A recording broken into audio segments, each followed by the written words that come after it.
matchup. Game number 3. Now 2 in a row of same Civ clashes. So same old that they didn't even bother to show a flag for VortiX. We'll have to see if we get a similar mirror opening like we did in the last. And the last game was just an absolute mirroring of each other.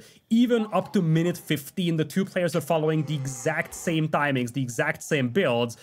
Let's see if that's going to be the case over here as well between LucifroN and VortiX, as VortiX is actually killing some deer with the villager over here, getting some early bounty out there. Don't forget, it's a roost mirror, folks, so that there is a bit of a race for a bounty, although that's not going to be the biggest factor of all in Dark Age. Yeah, and of course, you know, although we can't see it via the overlay, just keep a track of the gold at the top. That'll give you kind of a weighing of who's actually getting an edge here. Typically, like, it's probably going to be maybe one wolf difference. It's usually not more than that. Maybe luck's on your side and, you know, an extra wolf spawns really close, but in most situations, I would expect this to be more or less neck and neck exchange.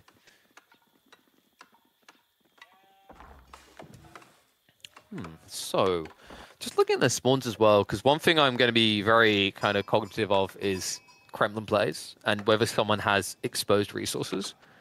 Gotta say, I think there's a bigger opportunity to raid VortiX's side compared to LucifroN's. Ooh, so VortiX is... Yeah, right? I agree. Yeah. It's a little tricky because he's got a beautiful gold mine at the back.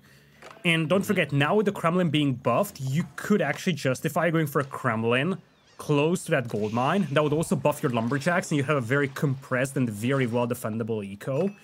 Whereas on the other side, for LucifroN, his gold is to the front. Could actually justify a Kremlin halfway in between that gold mine and the forest to the front, but it's a little bit worse, I think, than what VortiX has available. Yeah, honestly, like, my perspective is, it looks from a mini-map perspective like VortiX is better, because you mentioned, like, the gold veins retracted. But then you remember how far out it is, right? Like, he's going to go for it, but you have to build the Kremlin here. There's going to be enough room to garrison a decent amount of people in, but the rest of your eco is going to go idle. You know, compare it to LucifroN's side, TC plus Kremlin can be incredibly close to that wood line. So while long-term VortiX's position is better, like 25 minutes plus, it's not often Roof's matchups go past 25 minutes, right? It's very rare, especially on this map. So having a more condensed base to begin with is better. It's kind of like when you talk about HR replayers on water hybrid maps, right? Where you have to survive the zombie apocalypse of ships that they push out. But once you do, and they lose that gathering rate buff because they moved out of their initial resources, your game is better. Yeah, that's an interesting point, and, well, you're probably right about that one. As you said, at the initial part of this game, that level of condensation that what we have for LucifroN's base is actually going to be very nice.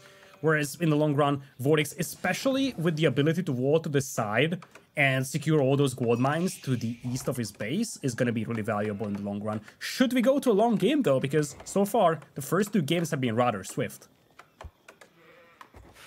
And to be honest, we've seen it before, and I wouldn't be surprised to see it again. I still remember, I think it was a Red Bull Warlock. It was a different circumstance, but like an 8-minute GG in a Roost Mirror.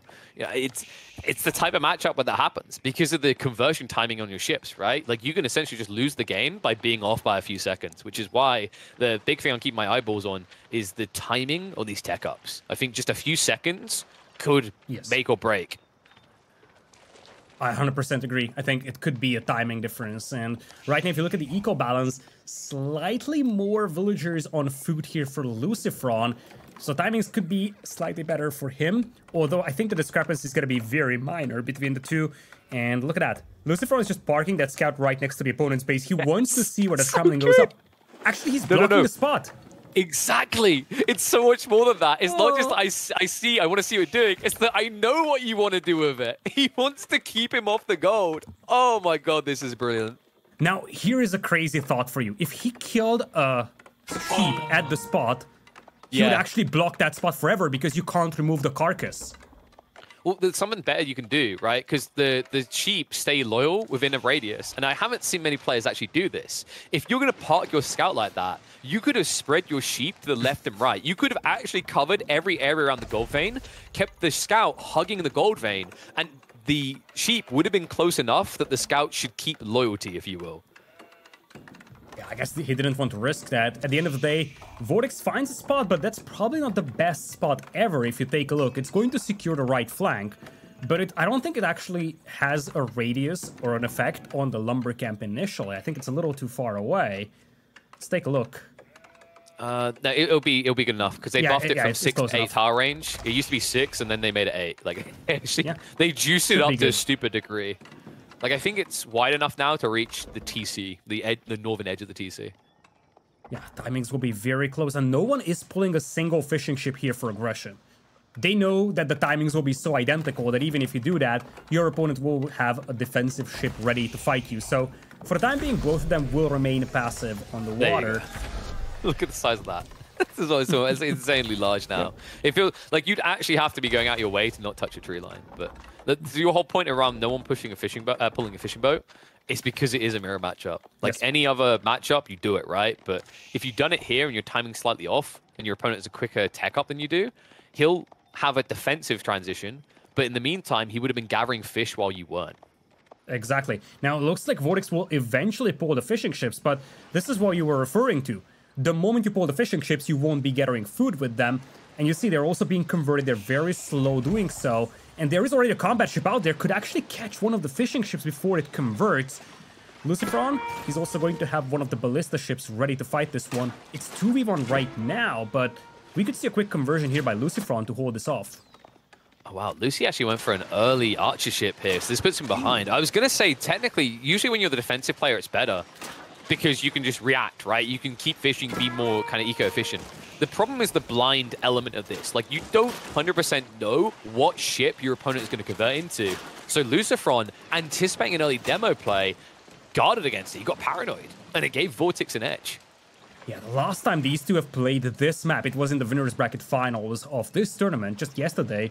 That was a win for VortiX in a Rus mirror. Now, here, for the time being, LucifroN is holding him off, and critically, he goes for double broad axe. So, similarly to what we have seen in the previous game, LucifroN gets away with a little more eco upgrades, whereas VortiX prioritizes aggression, as we see him pulling 4 militias already. So VortiX with the militia going in, but LucifroN now opening into knights is an interesting play. And ooh, okay, LucifroN, if he could have done that for a few more seconds, that would have been vital. Like, VortiX's time would have been stripped. So Lucy's going to wall up here. I actually really like this approach. Like, he's funneled himself, he's getting just enough gold, and the gold workers are right next to the Kremlin. Like, militia play shouldn't work here unless VortiX wants to, like, pull a villager to chop through the tree line, which you never want to do for a temporary unit. Yeah, for sure. I mean, the thing is that when VortiX played this against Beastie, that chop-through worked wonders on this map, so don't underestimate that. But right now, VortiX, he's gonna have to be cautious on the water. There's the first demo ship, and the volley of arrows misses from these. Oh, look at that, though. He commits, actually run past the TC. One of the militias getting picked off already. Well, yeah, because like they're gonna die anyway, right? So any damage you can do, you take. But LucifroN, wow, this is cool. It's similar to what I was saying on water. It's the same on land. Whoever commits first is at a disadvantage because VortiX just used his tickets for aggression. LucifroN can clean him up and now be the aggressor with a militia advantage. But not only that, LucifroN now has knights added into the raid. And LucifroN has double broad axe too. So slightly better economy over here. Remember, this is a mirror. Small differences make the mile.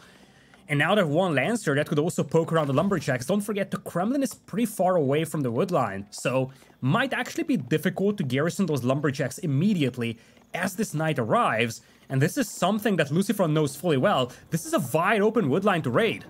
Oh, but Lucy, it's not so wide open. Leave. He'll go away, but the militia are coming, right? So now you can just clash militia and militia. You have a 2 militia advantage, and the knight can go around the back when they're distracted. And if he tries to chase that knight, he's just going to lose the main clash, and then more militia join the raid. It's just a losing situation. Lucy now also forcing attention on land because his micro duty is easier on land and water, right? Like, he just needs to get the knight in and A-click. It's VortiX's duty to react to everything more finite, more accurately. Exactly, and at night, that is doing magic over there. There's one villager being picked off, others have to be sent away, and in the meantime, LucifroN can still focus on the water, and now that his opponent's lumberjacking has been shut down, this is gonna be challenging for VortiX. He's struggling for wood, he's going to struggle to replenish his fleet, and don't forget, behind this, eco upgrades also favor LucifroN. This could snowball into water control very soon for Lucy. And I just got to give so much credit to both these players. They are two of the best hostage takers I've seen in AoE 4. These demo ships don't commit. They just flirt with the idea of doing so. It forces your opponent to turn and burn instead of returning fire. It's such a cool edge. You'll notice LucifroN, like, he will now not commit the demo ship fully. It will just keep probing with it unless he sees VortiX not paying attention, which I think just happened there. Chases in, heavy damage done, sinks 2, and heavily injures another 2 on top of it. VortiX is now heavily behind on the water side. He can't afford to address land aggression when he now has to fix the sea. LucifroN also did such a marvelous job focusing down the archer ships with the ballista ships he had. He sunk so many, and right now, if you look at the bottom left of the screen, 3,200 resources worth of value destroyed by LucifroN, just 2,000 for VortiX. Efficiency is heavily on the side of LucifroN right now. And you see what I mean, the way this fight looks so clowny, because they're doing the same thing. They're baiting each other with injured ships, right? Demo ships or injured ships. Either way, you can pull your opponent into your aggression, and you can keep opening up on him like this. VortiX now isn't even getting the defensive buff of healing, right? He's too far away from the docks. LucifroN now in with another demo, heavy damage done, and the focus fire to commit another one to the deeps. This is close to GG. LucifroN is now up to 4 knights. He still has Militia Edge, and he's got 3 demo ships on the way into VortiX's eco. And LucifroN wasn't even paying attention to that knight. That has been torching down the lumber camp for long. He could have done a lot more with that. Now the demo comes in. Beautiful demolition ship hit here as well. Fleet is gonna be gone for VortiX, and his lumberjacks, I think, are being slaughtered. God. Look at it. The Knights are just partying in there. Remember, there's still 4 more we can't see on the screen. And LucifroN, although his fleet looks weak, that's because more on the way. Demo ships once again in, something you cannot answer in small quantities of sprinkled ships. You need 6, I think, to confidently take them out. It's just not going to happen here. And the archer ships were at least held on. VortiX, he had to convert across. That's how desperate he is. So he just sacrificed some of his eco, which is why the difference at the top is now 15 between the two. That's a gigantic difference. And now the problem is that, once again, new knights are coming in, and you have a finite amount of militia here for VortiX. I think those are about to expire as well. Lumberjacks won't be safe for long. He might call GG when this comes in. Like, it's very difficult to react. Like, look at the Great Migration. That's everything. That's 30 villages in itself. That's ugly. Just call it. Like, this is horrible to look at right now. He can't kill the knights quick enough for the militia. They just can't do enough damage. Yeah, he's desperate. I think he's just going to try and push the water, hoping to make something happen. But if the water engagement doesn't work, that is the end of the story for him. Demos now coming in, but they all be picked apart just before they come in. And LucifroN still has reserved demos.